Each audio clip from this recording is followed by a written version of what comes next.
Bonjour mesdames et messieurs et bienvenue sur ma chaîne YouTube Medinfo. Aujourd'hui on va parler sur le syndrome de Cushing. Tout d'abord le syndrome de Cushing, ça veut dire l'hypercorticisme. L'hypercorticisme c'est un taux de cortisol élevé dans le sang. Donc par la suite va se manifester par plusieurs signes cliniques. On va parler premièrement sur les causes de ce syndrome. Les causes de ce syndrome se résument essentiellement ce syndrome de Cushing ACTH dépendant. Quand on dit ACTH dépendant, ça veut dire toujours, il faut rechercher la mélanodermie parce que quand il y a un niveau élevé, un taux élevé de l'ACTH va stimuler les cellules mélanocytaires de produire la mélanine. Donc on va avoir des pigmentations au niveau cutané. Voilà, il faut chercher ça. Par contre, quand il y a des syndromes de Cushing ACTH indépendants, c'est-à-dire le mécanisme souvent périphérique, dans ce cas, on n'aura pas la mélanodermie, donc pas bien absence de mélanodermie. Les syndromes de Cushing ACTH dépendants. Pour mieux comprendre ces notions, je vais vous schématiser un schéma et qui résume toutes les étiologies. On va commencer par l'axe hypophysaire, c'est ça l'hypophyse, ça l'hypothalamus,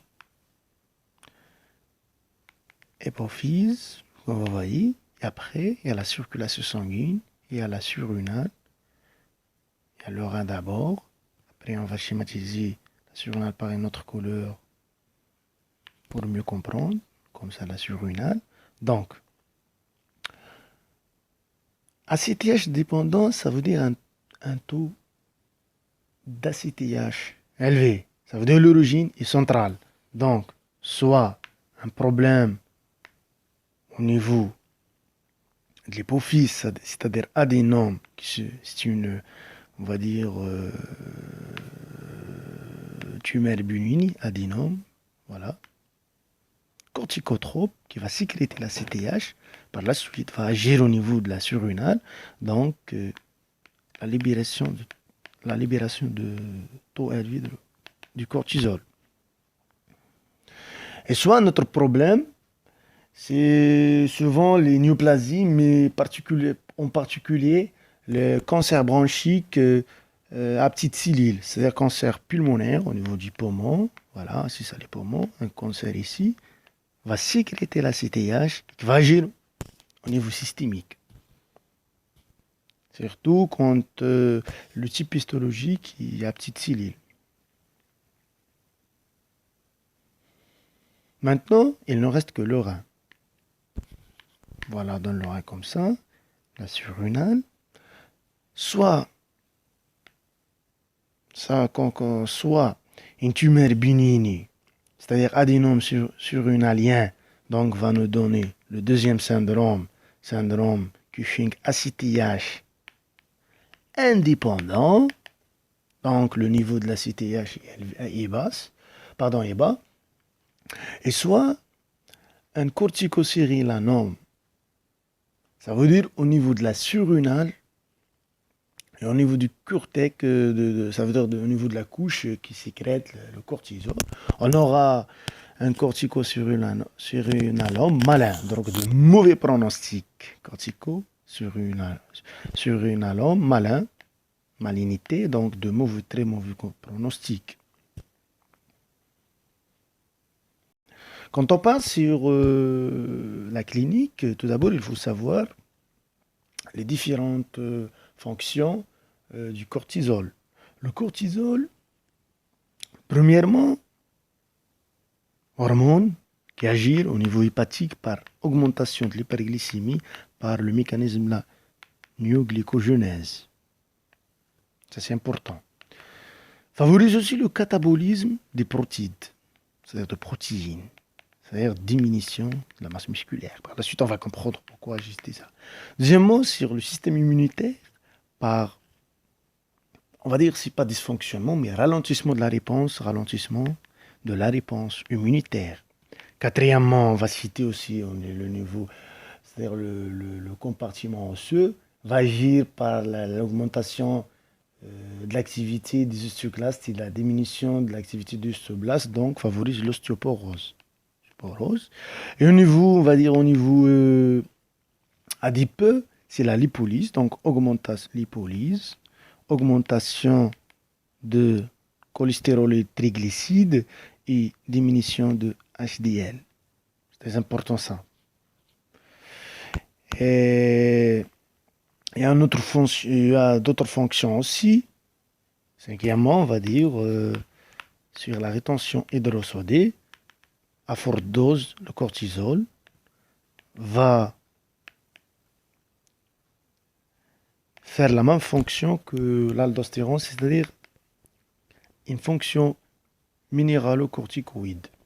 C'est-à-dire rétention, bien augmentation de la réabsorption de Na+, de le sang, voilà, c'est ça le sang par exemple, et fait sortir le le potassium. On va aussi citer que l'aldostérone, le cortisol, c'est un antagoniste de l'ADH, hormone antidiurétique,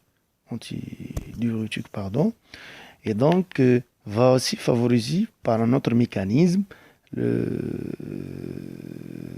c'est-à-dire la sortie d'H2O, de l'eau, donc diminution de la rétention hydrique. Voilà. Aussi, on va parler sur le système cardiovasculaire. Il faut savoir que le cortisol potentialise les effets des catécholamines. Donc par la suite, elle aura une fonction essentiellement sur l'augmentation de la vasoconstriction, donc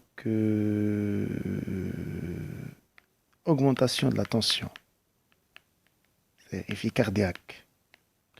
Aussi, potentialise l'effet d'angiotensine 2, donc la vasoconstriction aussi, et la sécrétion d'aldostérone, donc rétention hydrosodée.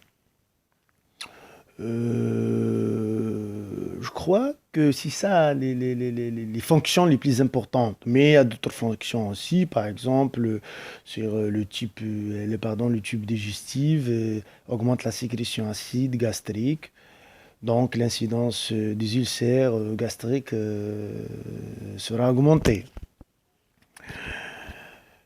Quand on parle, c'est-à-dire ces fonctions, quand il y a par exemple un excès, donc ça va nous donner un aspect typique chez les personnes qui souffrent d'un taux élevé de du cortisol. La personne, elle aura essentiellement problème au niveau de la lipogenèse et essentiellement de la redistribution. Elle aura une redistribution des lipides, donc une obésité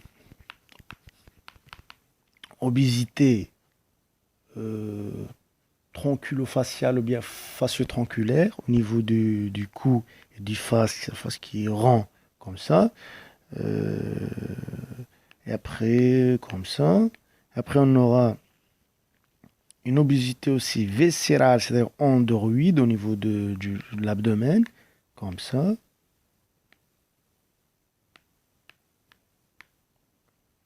Elle va avoir aussi une amyotrophie par le mécanisme de hypercatabolisme protidique. Donc, les pieds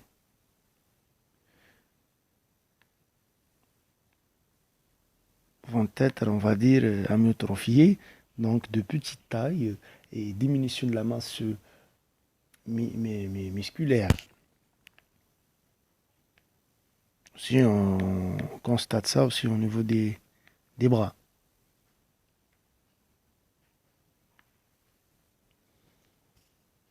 C'est ce qu'on appelle la bosse de bison au niveau du dos.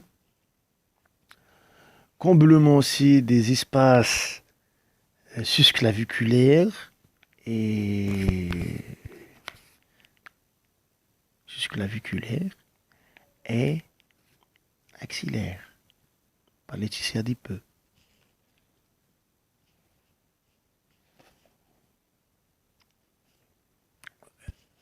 Aussi, on devrait citer les vergitures, comme ça. Vergiture, purpre,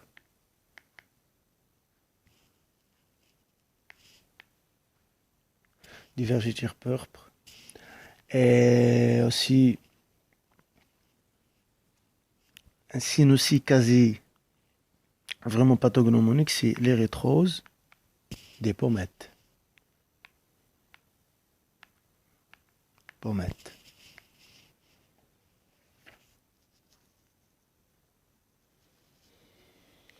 Après, par la suite, on devrait citer les complications. Les complications essentiellement, complications cardiovasculaires, c'est l'hypertension artérielle et la formation de l'athérome, c'est-à-dire des athéromes de l'athérosclérose. Par rester, comme on a déjà dit, les lipides vont être augmentés et aussi potentialisation de l'action des catécholamines et de l'angiotensine. Donc on aura logiquement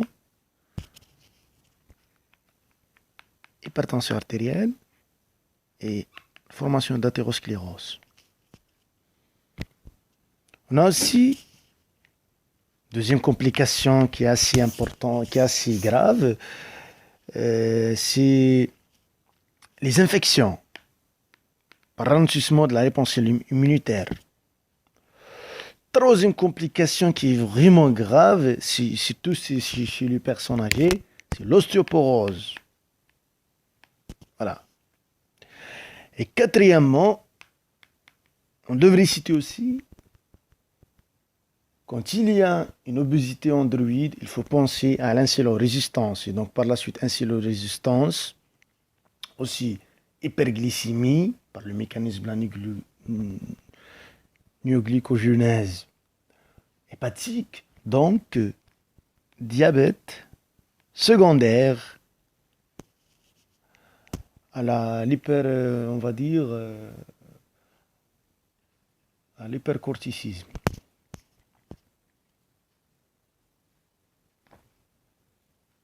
Donc, ces notions sont très importantes de comprendre.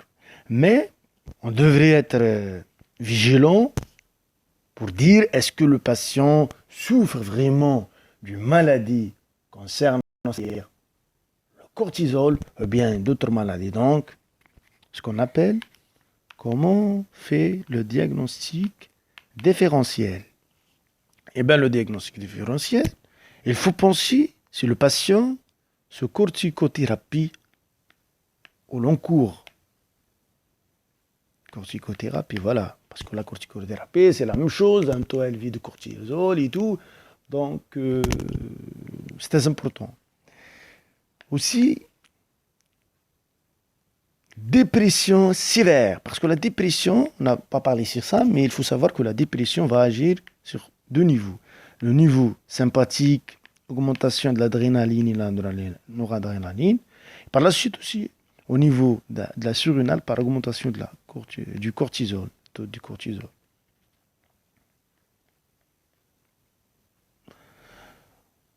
Troisièmement, le diagnostic différentiel, le troisième, c'est l'obésité chronique. Et quatrièmement, comme toujours, l'alcoolisme chronique. Alcoolisme chronique. Il y a une notion très très importante de comprendre, c'est la notion de l'autonomie de la glande. C'est-à-dire,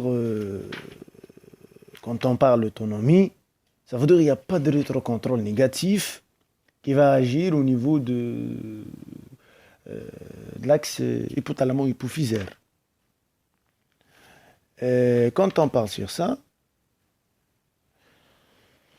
on devrait comprendre que quand il y a le syndrome de Cushing, il y a ce phénomène, c'est la perte de rétrocontrôle des corticoïdes exogènes sur la sécrétion surrénalienne qui constitue essentiellement l'élément capital du diagnostic biologique du syndrome de Cushing, comme on a déjà dit. Il y a deux examens, ce qu'on appelle le freinage, MUNIT, qui comporte dosage des cortisol plasmatiques salivaire matinal avant et après la prise d'un 1 mg de dexaméthasone. Donc on n'aura pas le feedback négatif, toujours le cortisol est élevé. Par contre, chez les sujets normaux, on va avoir un taux de cortisol, on va dire, diminué. Parce qu'on aura feedback négatif, diminution de la sécrétion de la CTH, donc le cortisol, diminution de la synthèse du cortisol. Et un autre examen, deuxièmement, c'est l'examen ce qu'on appelle freinage faible. Par l'injection successive des quantités faibles de dexaméthasone, chaque 6 heures pendant 48 heures, donc va nous donner essentiellement 2 mg de dexaméthasone, chaque 6 heures, injection de 0,5 mg. Et ça, c'est le diagnostic vraiment de confirmation. Et comme on a déjà dit, le cortisol va être élevé, donc pas de contrôle et pas de feedback négatif. Je viens de finir l'explication. J'espère que cette explication est suffisante pour vous. Et je sais très bien que ce cours est un petit peu difficile. Donc, si vous gardez même le minimum, c'est assez c'est important quand même.